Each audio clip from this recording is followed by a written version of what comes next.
If you're in the process of getting your first horse, one thing you may find really overwhelming is figuring out what exactly you need for your horse and when you need to get it. Do you get it before you get the horse, or do you get it after you get your horse? So in this video, I want to walk you through all the supplies you need to own a horse and when you should get it in terms of before or after you buy your horse. One thing to note is where you keep your horse will play a large part in all the supplies you need. If you're keeping your horse on your own property, you may need a lot more supplies than you would if you're boarding a horse, and a boarding stable can provide some of the supplies otherwise. As I'm covering the supplies, I'll let you know for what scenario you'll need these items. So whether you're keeping your horse on your own property or you're keeping it at a boarding stable. We'll just jump right into some of the most vital supplies you're going to need if you're keeping your horse on your own property, and that is fencing and a shelter. So these are big expenses and really important in terms of containing your horse and also providing them with shelter and safety from the elements. There's different types of fencing for horses. You can use wooden fencing like this,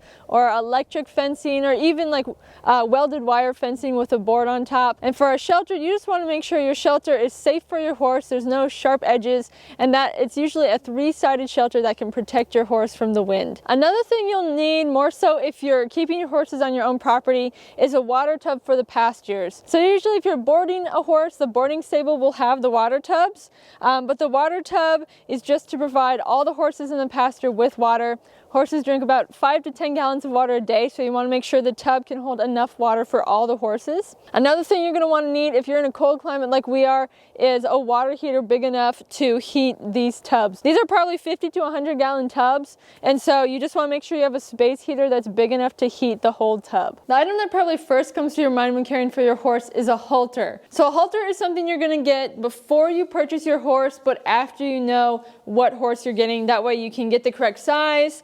There's usually like horse size, cob size, or pony size halters. So this one is just a nice leather grooming halter that I use just to catch Tucker and lead him around. I also like to have a rope halter for training purposes if I have to do groundwork or anything like that.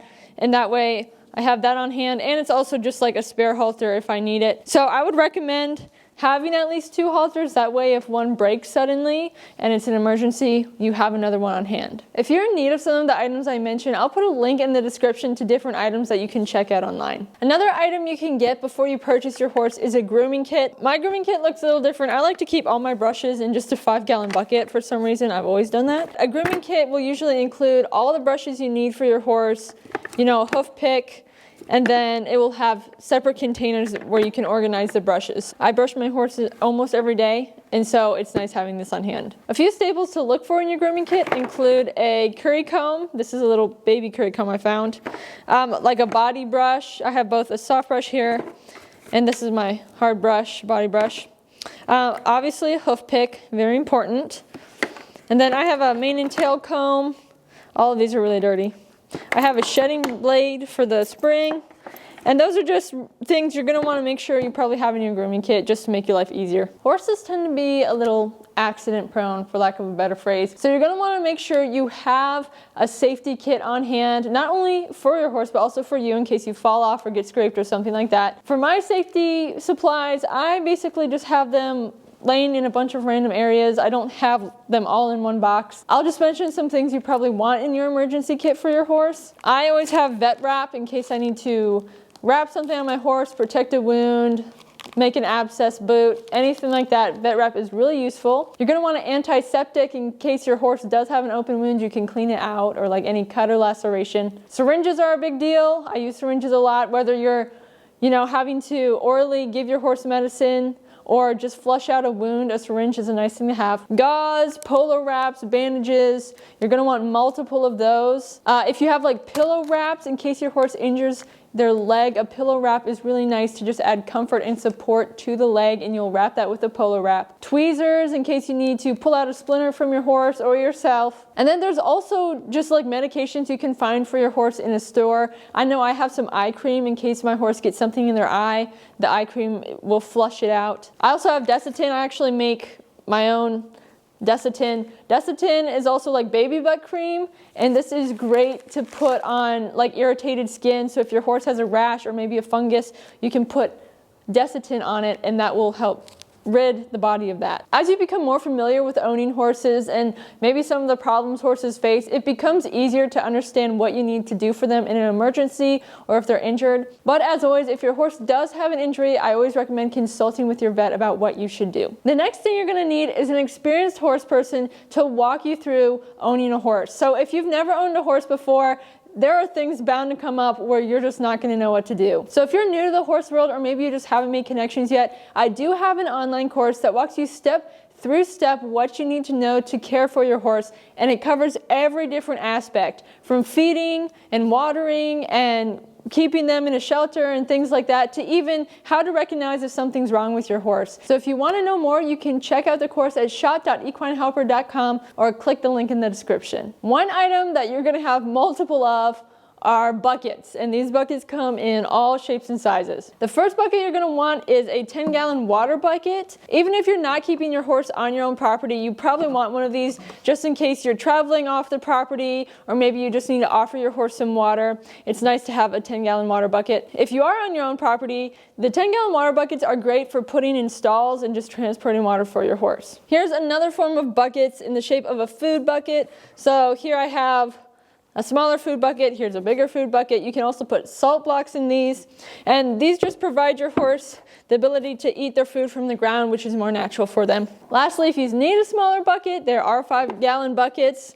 like this one here that I use for my brushes. You can use these to feed or carry stuff with. I don't know why you would have a 5-gallon bucket other than to put brushes in my opinion, but it's whatever. Other items you can get before you get your horse include like shampoo and conditioner for your horse and sponges, just anything you use to bathe them. I also have a scrubby brush that I would use. Fun fact, you can also use horse shampoo for your hair. I use this stuff for my hair. That's why it looks like this.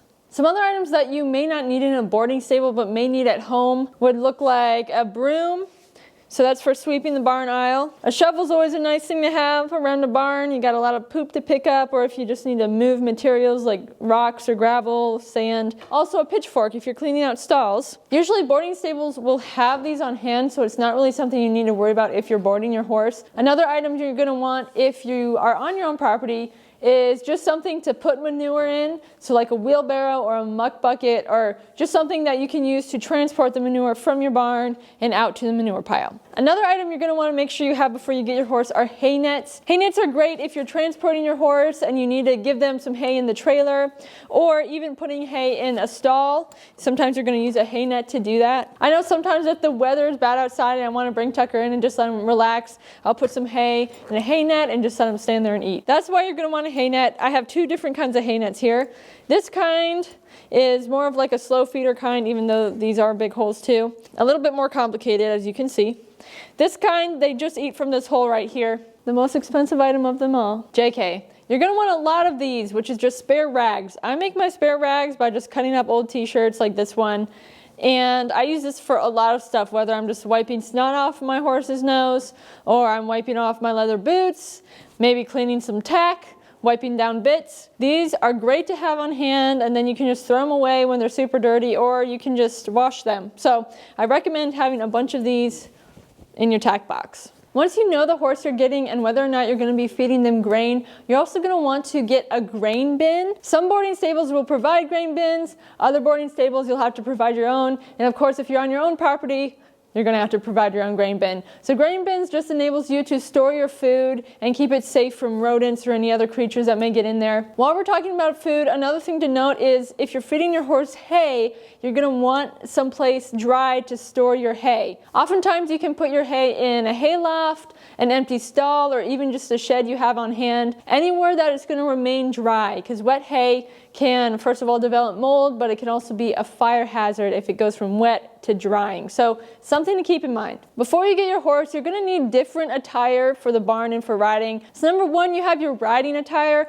If you've been taking riding lessons, you probably already have this stuff. There's just a few items that maybe your riding stable has been providing to you that you're going to need to get on your own now since you have your own horse. Usually lesson barns provide helmets to riders, but once you get your own horse, you're going to need your own helmet. Luckily, Actually, the price for helmets vary a lot. So you can find a good safe helmet that is certified as it should be for probably about $50 to $60. And then if you want a high-end helmet, you can find them for $500 to $600. Another thing you may need to get are riding boots, and riding boots just enable you to be safe on the horse. They provide a heel so that your feet don't slip through the stirrups, and they're also closed-toed boots, so if your horse were to step on you, you're not going to get hurt. There's many different styles of riding boots, so this preference is really up to you. I actually prefer short riding boots that I can just put half chaps on, and that way, you know, I stay cooler compared to wearing tall boots, but it's totally your preference and what you want to do. Once you have your own horse, you'll find yourself spending a lot more time at the stables. You're definitely going to need to get clothes for the barn and for barn work. So for me, I definitely recommend getting a pair of muck boots. If I'm walking around in manure, if I'm out in the field in the mud,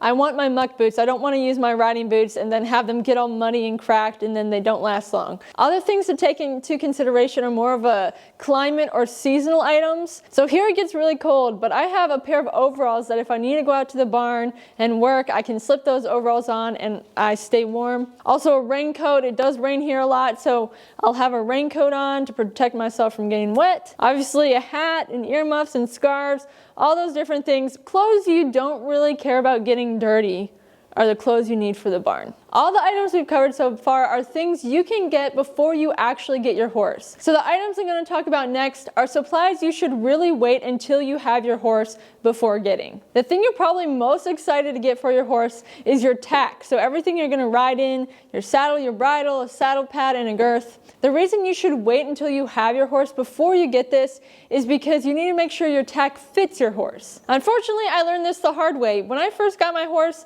I had no idea that tack wouldn't or would fit the horse, and so I just threw whatever I had on them. This is something you don't want to do because ill-fitting tack can really negatively affect your horse and can cause them to be in pain. So you're going to want to make sure you get all this stuff to fit your horse and customize for your horse. If you have already gotten tack before you've gotten your horse, that's okay. You can try it on your horse, see how it works. Sometimes you are able to kind of alter things and see if you can make it fit your horse, but it's very important to remember that your horse's comfort is your priority, not whether you can get a saddle to fit or not. Let's talk seasonal items. If you live in a cold climate, you're going to want a winter blanket for your horse. This is something you're going to have to measure your horse for, so you're going to want to wait until you have them. Winter blankets come in all different textures, shapes, and sizes, styles. It really is just up to you or what your horse needs. For Tucker's blanket, I have a neck cover on his blanket, and that's because he's clipped on his neck, and so I just want to make sure where he's clipped is covered. One thing I do recommend when getting a winter blanket is getting a waterproof blanket, and that way it just protects your horse from the elements a little bit more. Waterproof blankets do really well from keeping the water out, but once they get old, they will start to leak. So that's just something to keep in mind. If you buy a used blanket or you have an old blanket you want to throw on a horse, you're going to want to make sure it's not leaking. This isn't something you need to have your horse before you get, but I do recommend getting fly spray. Flies are very annoying to your horse, and having some fly spray on hand can just make sure your horse is staying sane mentally. At our farm store, they actually have refill jugs, which are more expensive but will last you a lot longer, and so I will fill my bottle up with the refill jug. So I highly recommend this method. It saved me a lot of money. Another thing you'll want for the summer months is a fly mask. So this is just a mask that goes over your horse's face, and it's kind of like mesh so they can see through it, but the flies can't get on their face. And the reason you'll want one of these is to keep flies out of your horse's eyes. I don't have a fly mask to show you because my horses manage to destroy them every year, and so each spring I'll buy a new one going into the summer months. All these supplies I mentioned today should get you started with owning your first horse, but if you do want to know more, you can check out my online course at shop.equinehelper.com or in the description.